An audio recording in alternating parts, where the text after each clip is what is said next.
তাইওয়ানের কাওশিউং মেট্রো স্টেশনের সবচেয়ে জনপ্রিয় স্টেশন মাস্টার কিন্তু কোনো মানুষ নয়, সে একটি আদুরে কমলা রঙের বিড়াল। নাম তার মিকান। একসময় পথের ছোট্ট বিড়াল ছানা ছিল সে, আর এখন তাকে এক নজর দেখতে স্টেশনে ভিড় করছেন দেশ বিদেশের দর্শনার্থীরা। চিয়াওতো সুগার রিফাইনারি স্টেশনের সার্ভিস ডেস্কে দায়িত্ব পালন করতে দেখা যায় মিকানকে। মাসে মাত্র একদিন ডিউটিতে এলেও সেই দিন স্টেশন জুড়ে তৈরি হয় উৎসবের আমেজ। স্টেশন কর্তৃপক্ষ জানায় 2020 সালে পথ থেকে উদ্ধার করে তাকে লালন পালন করা হয়, পরে প্রশিক্ষণ দিয়ে বানানো হয় station master.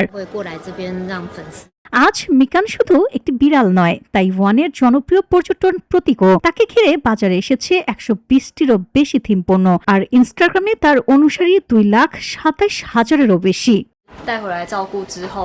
VOD Bangla news ডেস্ক।变成站长哦，然后就是通过一系列的教育训练，然后变成了站长这样子。